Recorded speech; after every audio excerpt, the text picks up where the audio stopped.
Uh, Leo nimekubali what the kids call Ruto, but I'll not mention it. Utakuja utamuelezea, sio? Ai, is capable of lying to the people affected. How do you tell Somalis that special vetting for them has been over 60 years, and you tell them to the very same people and they clap? These are talent, isn't it?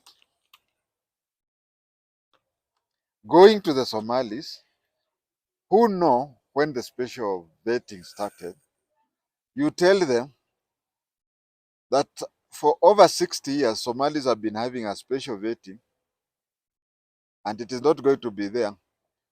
The Somalis who know that it is not that way, they cheer.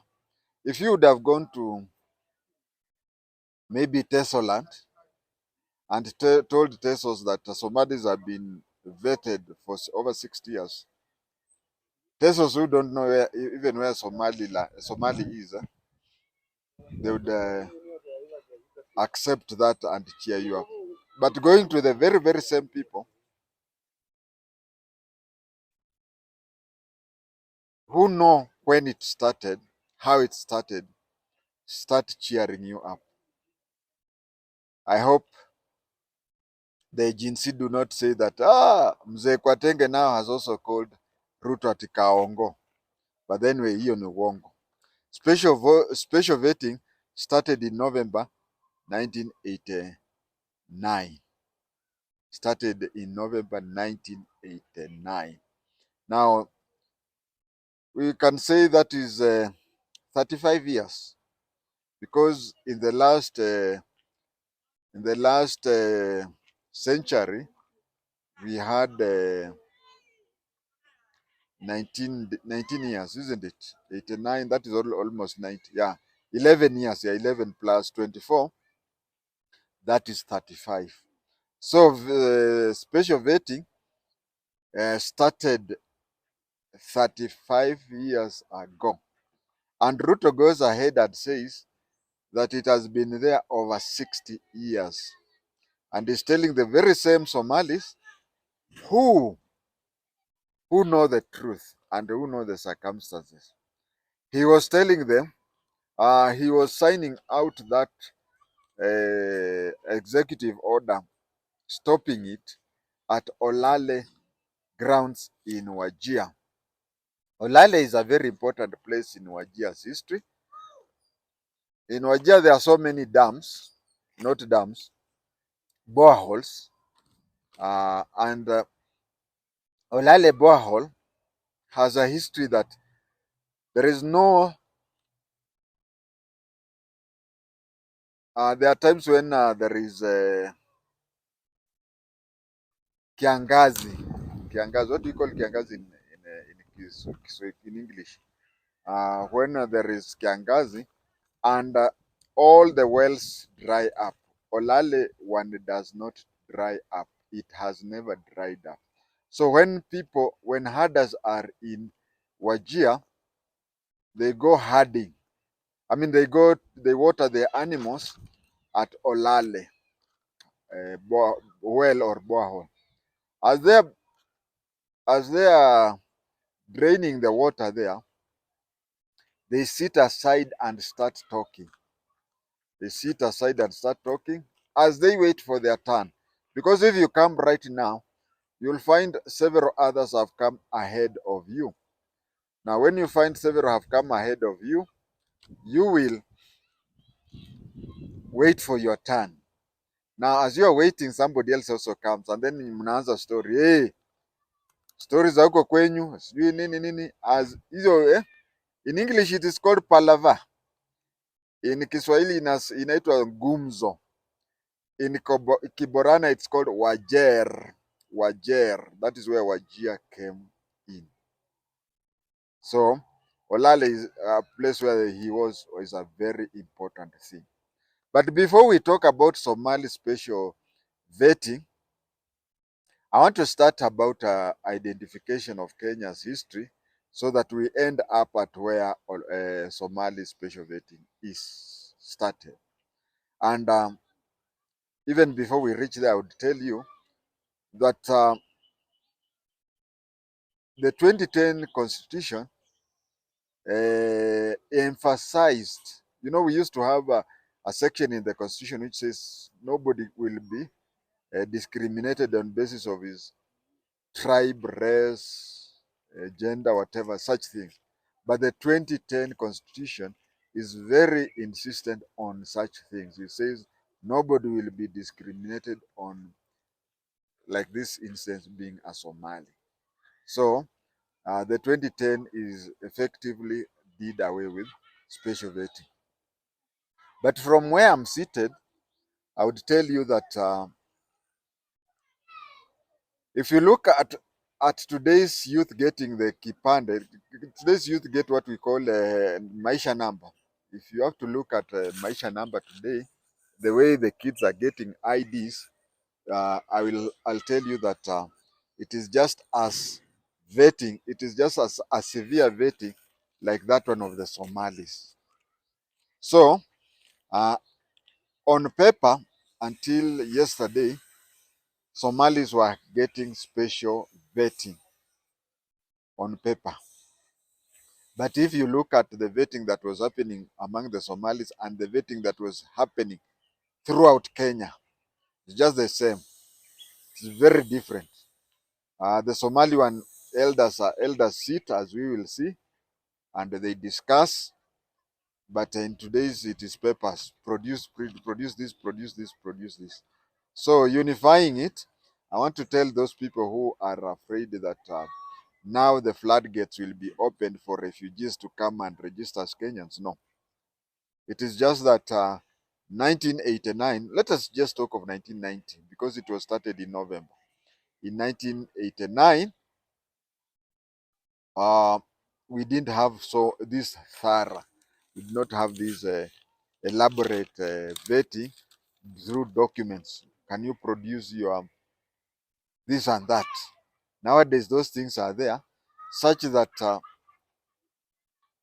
in the Somali vetting, it is possible for you to bribe all the panelists, and they say that you are a Kenyan while you are a Somali. But today's whatever, it needs you producing a lot of documents, which is a bit harder. It is a bit harder than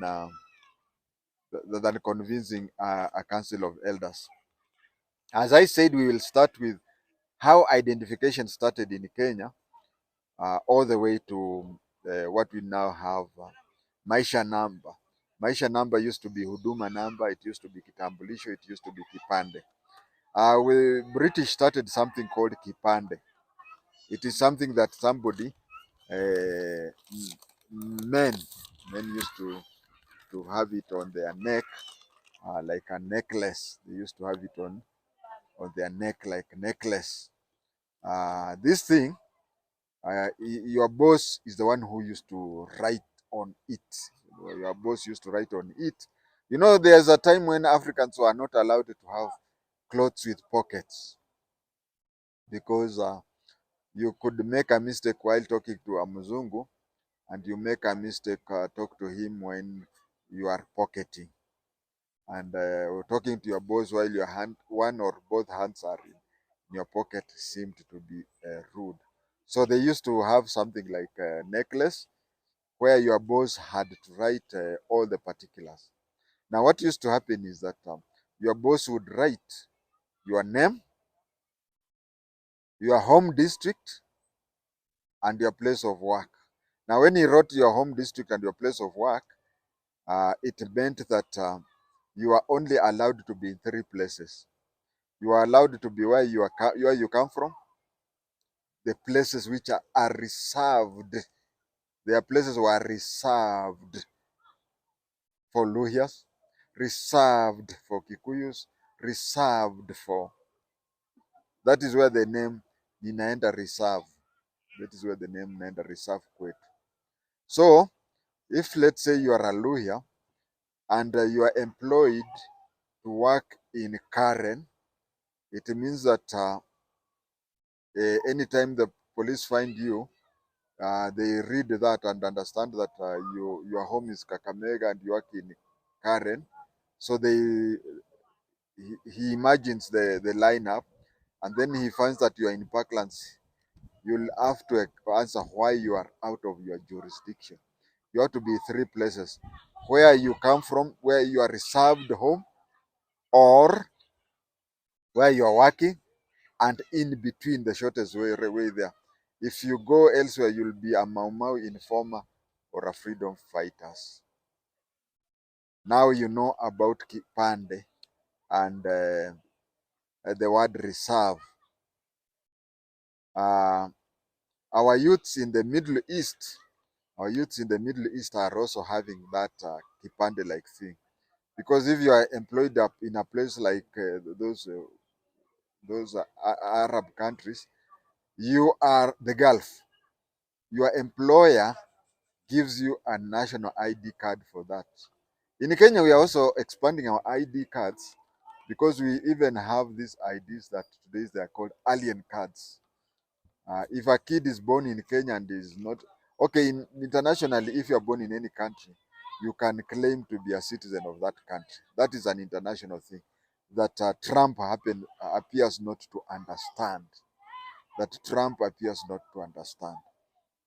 But I'm just talking of if those people who come here, maybe for one or such a thing, in their adulthood, or they came to Kenya when they are already born, they have these alien cards, which are IDs, and that is what Kenya we are leading in. Previously, we used just to have national ID.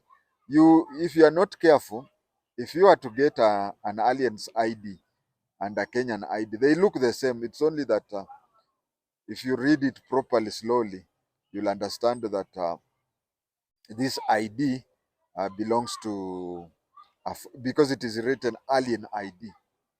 So that is where Kipande started. And I've also explained how our youths in the Middle East, in the Gulf, have the alien ID or something like that. Then, when Kenya acquired independence, people are given a blue ID. But you see, because of Kipande had a slave-like background, it was being said that you are a slave to a certain Muzungu, and when you leave his employment, you go and be employed by somebody else, then the new employer will give you a new Kipande. So when the national ID started, when Kenya attained independence, it was renamed to be Kitambulisho.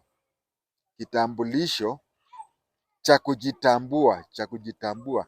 Kujitambua comes from the word identifying. So it is uh, something that you identify yourself with. It had no picture, it had nothing. Then in 1979,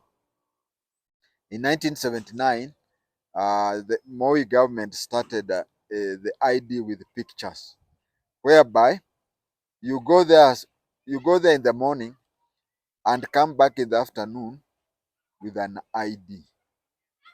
It was pictured, and during Jomo Kenyatta's time, women did not have IDs.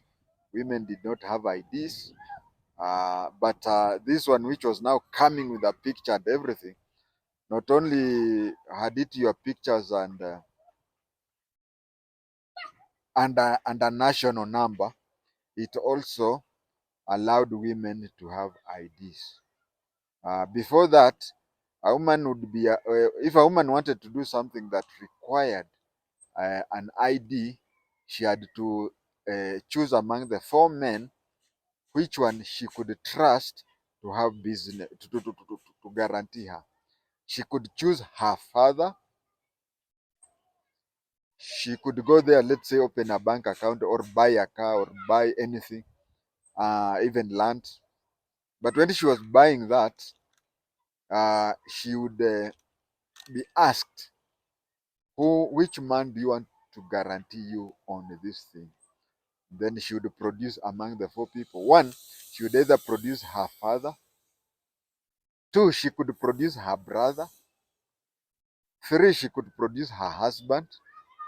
And four, she could produce her son, her own son, or any other man she trusts and whatever.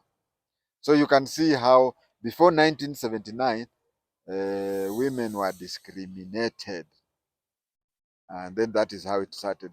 There were some shortcomings with that identification because a person like, it was very easy for somebody.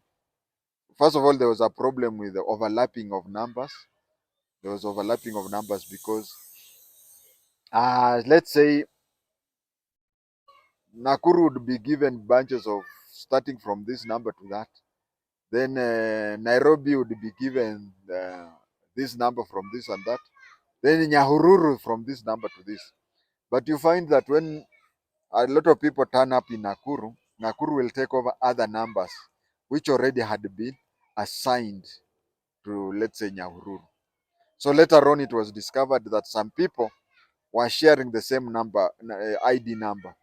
But then they did, they know what they did because they picked one person with that number and then the other one was allocated a new number. Another thing they did is that when you had an ID, the old one, it had an ID number. So somewhere down where they had given you a new number, they would write in biro your old number. So that means that you could identify yourself with the two numbers. You are with the two numbers because before that you had entered into transactions and whatever using your old ID number. But for people like me who are taking the ID for the first time, it was written NPR, NPR at the bottom, meaning not previously registered. Now the new numbers, which started in 1979, they started off with they started off with 001. If you look at your ID number, please look at your ID number. Then start placing those three commas. 123 comma 123 comma. You'll find that you are the 20 your ID number. Let's say it reads 20 million 179 something like that. So it means that you are the 20th million person Kenyan to register as a Kenyan. We have some people.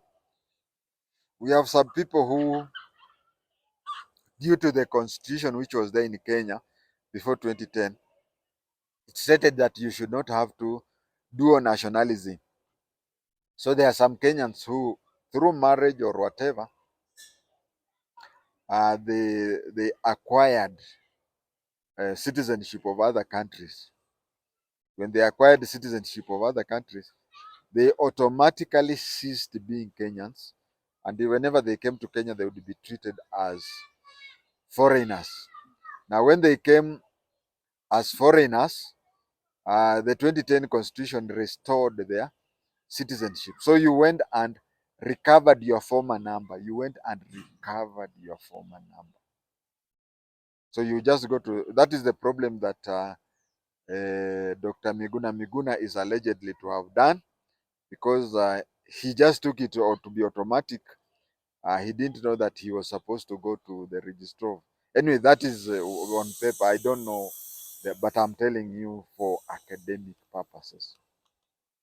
Now, in 1979, the same 1979, Nani became Nani undertook ID number 001, Daniel Toroitich Arap Moi.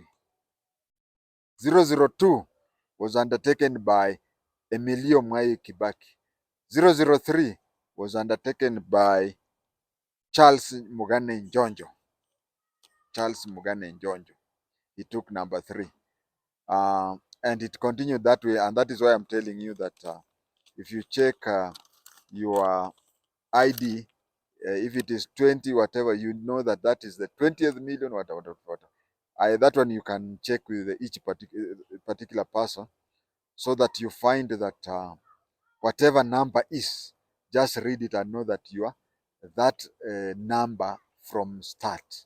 And the start was 1979, with number 1 being Moi, number 2 Kibaki, number 3 Jonjo, and so on and so forth. As I said, that today vetting is so thorough that it is even more than the Somali vetting. We will come to the Somali vetting, but today you are supposed to produce birth certificate, one of your parents' ID, and if the parent, for orphans, you have to produce a death certificate and whatever. So you find that such situations, it is uh, it is more thorough than the Somali one, as you will come to see the Somali vetting. The reason then, when we started this Somali vetting, I was the acting deputy NIS officer in Mandera County. Those days we used to call them DSIO. I was the deputy there. So it started as something that I I participated in its formulation, and I even started in its starting. The reason why they started the special Somali vetting were two. One is that we had so many Kenyans of the Somali origins who are working in both Somalia and Ethiopia. I'll give you two examples. Uh, the chief of Malkasade, the chief of Malkasade was a Kenyan from Wajir. He used to be nicknamed Ndururu. He used to be nicknamed Ndururu because he was a very small in body, like a small coin. We used to have a 5 cents coin which was called Ndururu. He was a Somali from, and you know Malkasade is 2 kilometers inside Ethiopia. The chief there was a Kenyan. There was also a senior police officer of the rank of deputy OCPD in Bulahawa, who was also a Somali from Wajir. From Mandera police station to Bulahawa police station, it's like you are moving from Nyayo Stadium to Nyayo House. And I know somebody in the comment will say even from Nyayo Stadium to Nyayo House is a bit far as compared from Bulahawa police station to Mandera Central police station. So a senior fellow of the same rank as a deputy OCPD was from Wajir. I remember whenever we had security meetings between Somalia and Kenya, we used to mock him. We used to mock him that he should retire early, and come and serve his jail term in Kenya. The law stated, I don't know whether it still states, that you cannot serve a foreign force without a written permission from the president of Kenya. And you see, we were telling him that upon retiring, he'll come to Kenya and be charged and sentenced to 6 months for serving into a foreign security. But then it was a bit of a challenge then because those days, Kenyans used to retire from the civil service at the age of 55. But Somalis and Ethiopians, civil servants used to retire at 65. So we would mock him and tell him, can you still come and go to prison while you are still strong? If you come and you are jailed and you are old in your 70s, you may die in jail. So there was that problem of Kenyans working in neighboring country. We also, the second problem we had, uh, and of course we had Somalis, so Somalis and Ethiopians working in Kenya. The second problem we had is also, is that when I was in Habaswein in 1988, the Dadaab was not there. The Dadaab refugee camp was not there.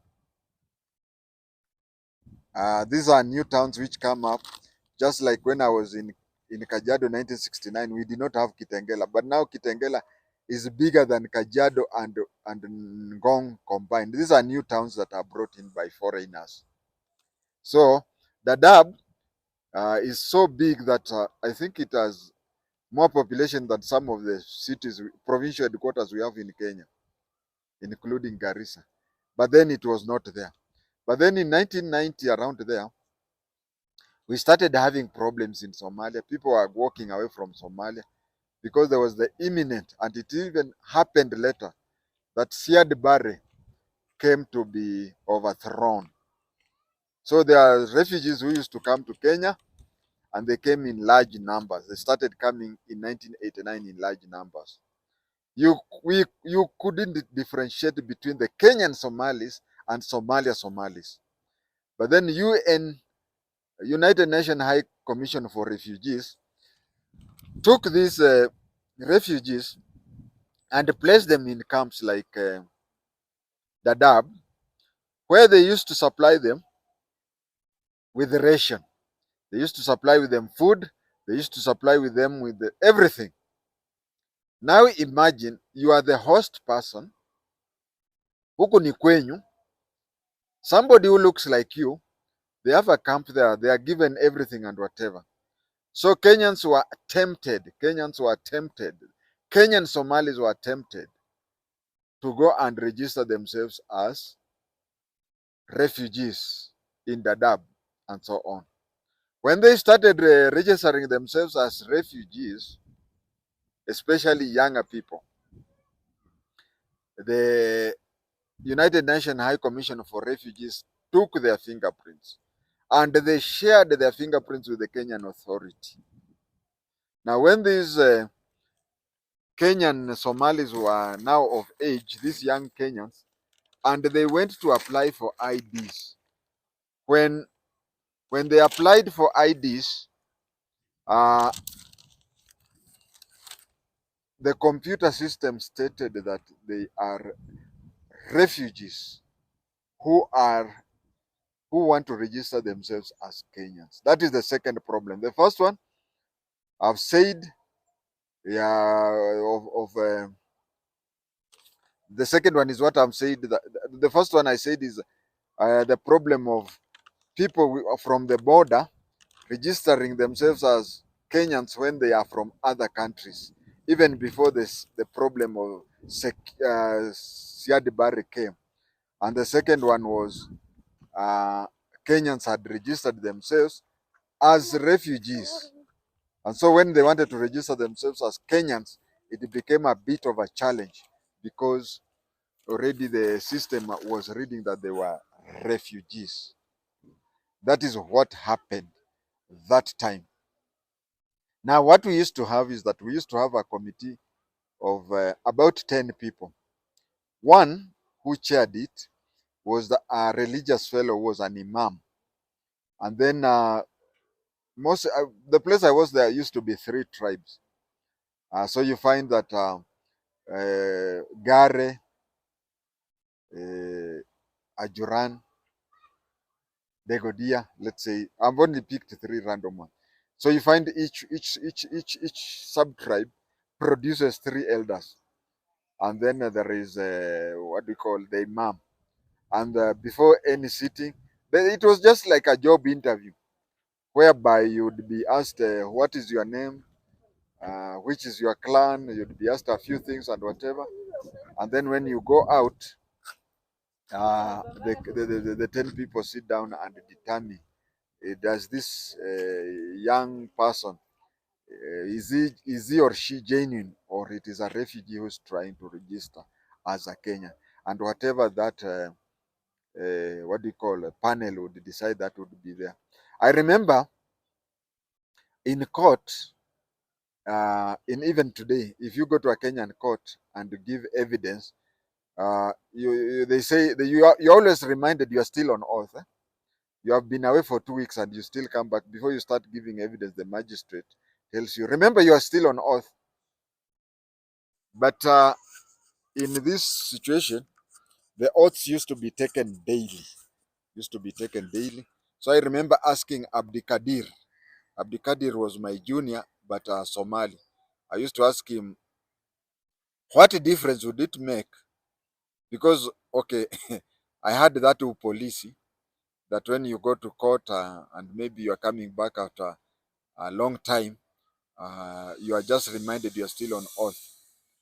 He told me that according to Islam belief, if you give somebody an oath today and then he stays 2 to 3 days, it wanes out. The psychologically, he does not remember. But every morning, before they start, the imam gives gives them an oath, and in the process, they continue doing their work while knowing that they are under oath.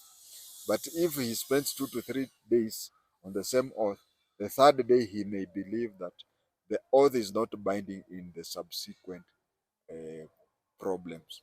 So that is why I wanted to say, please don't say that I've said Ruto is Kaongo, but I I don't like. But personally, I know he's a politician. I know he's trying to get votes, whatever. But I'm not a politician, and sincerely, I don't like a statement that one deliberately gives falsehood in it in the process of talking. I don't see any difference because if you go to Mandera, there are over 80% of the people were born after uh, 20 or 20 or less are 40 years and above 20%.